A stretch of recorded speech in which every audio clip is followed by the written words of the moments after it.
Chris. No, I'm just kidding. Hey, let's look at your swim. Let's take a look at what's going on with this. So first, what we're going to do is we're going to look at it in regular speed, and then we're going to slow it down to slow motion. And then I've got a couple of still frames I want to show you from some of the incriminating evidence that's in here. So what I'm going to do first is look at the regular speed. So here in just a second, we'll see the regular speed. The first thing that I noticed right off the bat was they have a very nice propulsive kick that actually has pretty good kick mechanics. So when we look at that in detail in the slow-mo, we'll see that. So that's the first thing I noticed, really good kick. I also noticed that you have a really nice head position. Your eyeballs are looking basically downward. The crown of your head is facing the other end of the pool, even when you breathe. So that looks really good. You can see that in the underwater video there. Your hips actually too also ride pretty high in the water. In fact, in some places they your behind touches the top of the water, which is great. You can see that nice high hip position, perfect. You also have really good extension at the front end of your stroke. So what I mean by that is that when your arm goes in the water, it goes in slightly bent and then it finishes straightening out when it goes in the water. So there's good extension.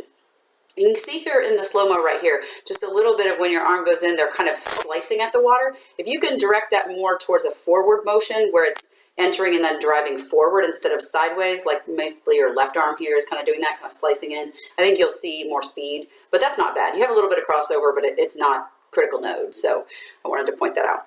Okay, so now to the things that we can do better.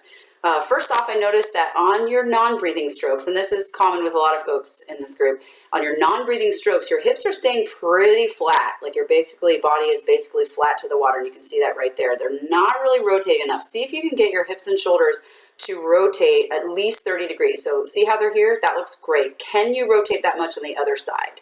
You will fix this by using UNCO drill. Secondly, you can see that your hands are finishing quite wide of your hips, and you'll see it as you begin to swim away from us. But they're actually your thumbs should be basically brushing past your hip, really close right past your hip, basically touching your hip when you finish that stroke. That's the second thing. And what that's causing is when your hips right here, hands are finishing too wide, it's causing you to make this big kick right there to make up for the imbalance that your body feels. So keep your hand a lot closer right at the finish, tuck it back in right here, tuck it back in closer to your hip, brush your hip with your thumb, right there it's coming out too wide, right there, you can see that, and that will narrow up your kick. Thirdly, you want to hold your elbow forward, and we'll see this in the still frames, but right now your elbow is kind of right there, dropping back instead of holding forward like we showed with the bands, dropping back. Here you can see your elbow dropping back. Keep that elbow driven forward and you'll get a lot more speed out of your swim. One other still frame I'll show in a minute is that your fingertips, especially right there and right here, tend to point to the side instead of pointing downward. And what that does is really stresses your shoulder and transfers that energy from your shoulder to your shoulder from your back. We really want your back to be doing the work. So we want our fingertips pointing down. So right here we can see in the still frame the picture where the elbow is dropping back. See how that elbow is kind of back by your chest muscles? Push your elbow forward there, or hold that elbow forward. It's going to be harder, and that's why it's going to be something you're going to have to work on during the bands. Keep that elbow forward as you get to that part of the pull, and don't let it drop back behind your hand.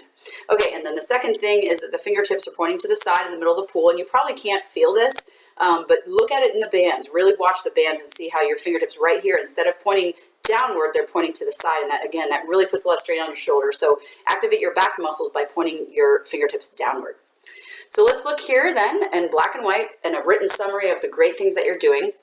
Here's the really good kick mechanics that we saw. We can also see that your head position looks great. We can also see that your hips are riding nice and high in the water. You have great extension of your arm reach at the front. That looks really good. And you actually, too, are doing a good job of keeping your shoulder at the front end of the extension right near your cheek or chin. And that goes a long way toward providing a lot of propulsion. So you're doing some really good things, and I can tell that through the work that we did together, a lot of this stuff is being shown here. So it's really good to see all these basics, all these basic things are really going well. So some of the things that need improvement, though, are that you could use more rotation, and that will lead to a better kick. That will lead to your kick not being so wide. Also, if your hands don't finish as wide, that will also balance out your kick. So both of those things, the stroke rotation and the hands not finishing as wide, will really help fix that kick that has way too much knee bend. It's not, well, I shouldn't say it's not way too much. It's more than you need, and it's causing you to slow down because the knee is causing some drag. But that could be a little bit better. So work on that. And then lastly, work on the bands to help hold your elbow in the right place, and work on keeping your fingertips facing downward. So that ought to be a nice short list of things. Just work on one thing at a time. Don't stress yourself out. You're not a stressy person. So, just kind of keep working on one thing at a time there. And but it looks really good. I think there's a lot of things that are really basic that you've done really well. So really excited to see this stuff. So great job, Chris. Excellent, excellent video here.